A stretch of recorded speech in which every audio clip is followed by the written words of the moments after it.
मुजफ्फरनगर जिले में एक प्राइवेट स्कूल में मुस्लिम छात्र को बर्खास्त करने पर बखेड़ा हो गया। छात्र ने आरोप लगाया है कि हिंदू लड़कों से दोस्ती रखने के कारण उसे बर्खास्त किया गया है। हालांकि स्कूल प्रबंधक का कहना है कि छात्र बाहरी लड़कों को बुलाता था, इसलिए बर्खास्त किया गया है। रतनपुरी के गांव सठेड़ी निवासी स्वर्गीय इस्लाम का पुत्र मनव्वर फुलत गांव में संचालित विजन इंटरनेशनल एकेडमी में कक्षा 8वीं का छात्र है। छात्र हॉस्टल में रहता है। 2 दिन पहले छात्र से मिलने के लिए उसका दोस्त संदीप हॉस्टल आया था। दोस्त मिलकर हालचाल पूछने आए थे। स्कूल गार्ड ने उसे प्रवेश देकर छात्र से मिलवा दिया। इसकी भनक लगने पर स्कूल प्रबंधन ने मामले की जांच कराई, जिसमें छात्र के साथ उसके दोस्तों से पूछताछ की गई। दोस्त का नाम संदीप सुनकर स्कूल प्रबंधन के तेवर बदल गए। सोमवार को वीडियो बनाकर छात्र ने आरोप लगाया है कि हॉस्टल में उसके दोस्त मिलकर हालचाल पूछने आए थे, उनसे लगभग 10 मिनट बात की थी। आरोप है कि स्कूल के वार्डन ने गैर मुस्लिमों से दोस्ती रखने उन्हें स्कूल में बुलाने पर कड़ी फटकार लगाई। इतना ही नहीं, उसे स्कूल से बर्खास्त कर दिया। इससे आहत छात्र ने स्कूल पर 2 समुदाय के बीच खाई पैदा करने के आरोप लगाए हैं। वहीं छात्र का कहना है कि उस पर 10,000 रुपए की चोरी का भी आरोप लगाया गया है। शिकायत लेकर उसकी जांच कराई जाए। प्रधानाचार्य विजन इंटरनेशनल एकेडमी फुलत अजीब दुर्रानी का कहना है कि छात्र ने बिना अनुमति के कुछ लोगों को हॉस्टल में बुलाया था। निरंतर चेतावनी के बाद भी सुधार नहीं किया। हॉस्टल में मिलने आए व्यक्ति को छात्र ने अपना भाई बताया, लेकिन जांच में उसका नाम संदीप निकला। छात्र ने बाहरी व्यक्ति को प्रवेश दिलाया, इसके चलते उसे 3 दिन पूर्व बर्खास्त कर दिया गया। थानाध्यक्ष अक्षय शर्मा का कहना है कि स्कूल से जुड़ा मामला है। पीड़ित छात्र शिकायत लेकर आएगा तो उसकी जाँच कराई जाएगी। नहीं करा, अगर वो मेरे घर वालों को इन्फॉर्म करते, जब मेरे घर वाले मुझे छोड़ने के लिए आए तो मेरे घर वालों को इन्फॉर्म करते ना कि आपके लड़के ने ऐसी हरकत करी। और जबकि 15 से 20 मिनट मैंने हाथ जोड़कर उनसे माफ़ी मांगी कि मुफ्ती साहब मुझसे गलती हो गई, आइंदा ये बंदा यहाँ पर नहीं आएगा। तो उन्होंने इल्ज़ाम ये लगाया कि आप गैर मुस्लिमों को ये कहा कि क्या नाम जी के ये कौन है? मगर जी मेरा दोस्त है, भाई है मेरे। कहने लगे कैसा भाई? क्या नाम है इनका? मगर ये संदीप। कहने लगे गैर मुस्लिम आपके दोस्त कैसे हो सकते हैं, आपके भाई कैसे हो सकते हैं? ये आपके साथ कुर्बानी में हिस्सा लेते हैं, ये लेते हैं, वो लेते हैं। इस तरह की उन्होंने बात कही और मुझे भगा दिया। सर, एक मुस्लिम छात्र को हिंदू छात्रों से दोस्ती करने पर स्कूल से निकाल दिया है, क्या सर पूरा मामला? आज एक प्रकरण सामने आया है गांव फुलत का, विजन इंटरनेशनल एकेडमी स्कूल का। वहाँ पे एक छात्र पढ़ रहा था, वो हॉस्टल में रह रहा था। वहाँ उससे 2-3 छात्र थोड़े दिन पहले उसके दोस्त मिलने आए और उस आधार पे विद्यालय के प्रधानाचार्य द्वारा उस बच्चे को निष्कासित कर दिया गया अपने विद्यालय से। तो इस संदर्भ में खंड शिक्षा अधिकारी खतौली को जांच करने के लिए आदेशित किया गया है और खंड शिक्षा अधिकारी खतौली द्वारा विद्यालय प्रबंधन को नोटिस भी जारी किया गया है। तो बताया जा रहा है कि गलत तरीके से आप चल रहा है, जो ऑप्शन खुलाया जा रहा है, इसमें खंड शिक्षा अधिकारी खतौली को जांच करने के लिए आदेशित किया गया है। वो सभी पहलुओं पर जांच करेंगे और हॉस्टल अगर चल रहा है तो किसी परमिशन चल रहा है, इसकी भी जांच की जाएगी। पीड़ित छात्र से बात हुई है? पीड़ित छात्र से बात नहीं हुई है, लेकिन विद्यालय प्रबंधन से जो बात हुई है उसके आधार पर वो फिर से बच्चे को का एडमिशन लेना चाहते हैं और वो उसका एडमिशन लेने के लिए इच्छुक है। नोटिस भी जारी किया गया है? हाँ, खंड शिक्षा अधिकारी खतौली के द्वारा विद्यालय को नोटिस जारी किया गया है कि इसके संदर्भ में आपका क्या कहना है इस पूरे प्रकरण के मामले में और क्यों आपने ऐसा किया, इस संदर्भ में उनसे पूछा गया है। अब्दुल अजीम वहीद दुरानी। अच्छा, आप यहाँ विज़न स्कूल में क्या है? मैं यहाँ पर प्रिंसिपल हूँ जी। प्रिंसिपल साहब, ये बताएं कि ये जो मनव्वर है सठेड़ी का, इसको लेकर के जो कुछ खबर चली है उसके बारे में हम आपसे जानकारी चाह रहे हैं जी। तो क्या है पूरा मामला? देखिए, मामला ऐसा है कि जो हमारा स्कूल है वो मदरसे के वो बच्चे जो हाफिज़ होते हैं उनको मुख्य धारा से जोड़ने के लिए है, क्योंकि हमारी सरकार, हमारे मोदी जी भी यही कहते हैं कि मदरसों के बच्चों के एक हाथ में कुरान और दूसरे हाथ में कंप्यूटर होना चाहिए। उसको लेकर के ये इदारा चल रहा है और मदरसे के बच्चों को हम स्कूल से जोड़ रहे हैं मुख्य धारा से, और बच्चे माशाल्लाह मुख्य धारा से जुड़ भी रहे हैं। अब इसमें मदरसे के बच्चे क्योंकि गरीब भी होते हैं, गरीब परिवार से भी होते हैं, तो उनके लिए हम काफ़ी रियायत करते हैं। तो इस बच्चे का एडमिशन तकरीबन 2 महीने पहले हुआ होगा।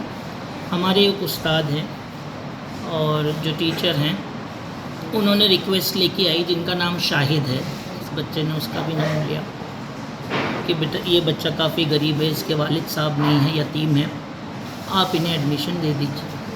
तो हमारा जो भी सालाना ख़र्चा है स्कूल का वो 75,000 रुपया है।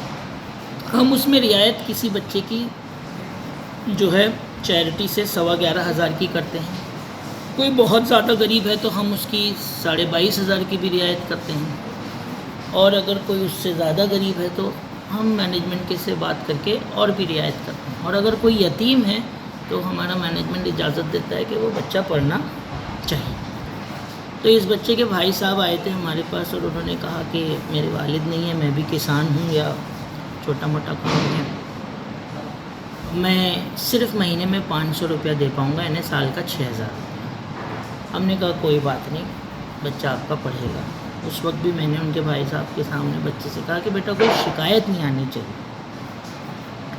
आप यहाँ पढ़ें, आपको हम पढ़ाएंगे और आप मुख्यधारा से जुड़ेंगे भी, आपकी कोई उसने भी कहा कि नहीं आनी चाहिए। बच्चा ही है, जब वो जुड़ा तो उसकी 2-3 शिकायतें उसके टीचर्स के पास आई होगी, टीचर्स ने उसको समझाया वगैरह, और भी कुछ शिकायतें आई होगी, जैसे कि कुछ हमारे जो रूल्स रेगुलेशन है उसमें ये है कि माँ या बाप या गार्जियन, बस यही आना चाहिए स्कूल में। इनसे हटकर अगर कोई आता है तो जो सरपरस्त है गार्जियन, उसे अपने को लिख कर भेजना पड़ता है कि ये फ़ला आदमी आ रहा है, मेरे बच्चे से मिलने की इसे इजाज़त दे दीजिए। ये रूल है, ये हर एक को बताया जाता है एडमिशन देने से पहले। अब ये है कि कभी कभी कुछ लोग आकर डायरेक्टली चले भी जाते हैं, गार्ड साहब की सुनते भी नहीं हैं जो गेट पर है। तो इस बच्चे के साथ शायद पहले आए होंगे, कुछ लोग मिलकर चले गए होंगे।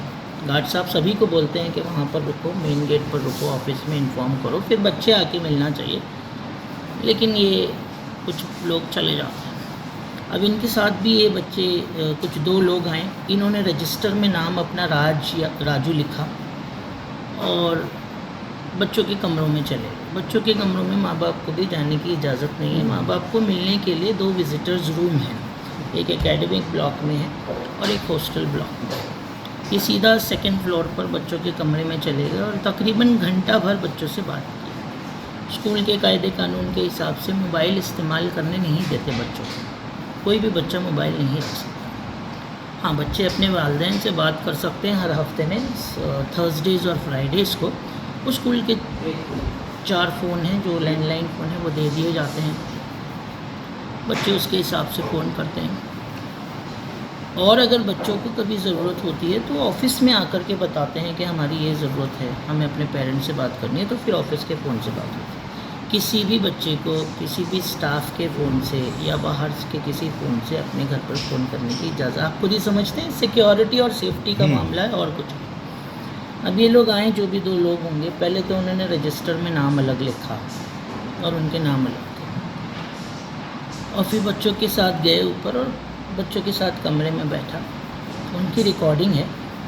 और ये जो बच्चा है मुनव्वर, उसके साथ मोबाइल पर भी रहे और कम से कम घंटा भर रहे। दूसरे बच्चों को भी मोबाइल दिया बात करने के लिए, जो कानून के ख़िलाफ़ है, और ये हर बच्चे को मालूम है कि ये हमारे कानून के ख़िलाफ़। अगर बच्चों को बात करनी होती या उस बच्चे से तो उसके परिवार से बात करवानी होती, तो ये जो भी लोग आए थे वो ऑफ़िस में आते हैं, बोलते ये मुश्किल है, ये परेशानी है, इस बच्चे के पेरेंट्स से बात करवा दो, ऐसा कुछ नहीं। जब घंटा भर बाद हमें पता चला हमारे स्टाफ को कि कोई लोग हैं बच्चों के कमरे में, कैमरा से पता चला, तो स्टाफ को भेजा गया कि उनको बोलो कि आप को अलाउड नहीं है, आप जा सकते हैं।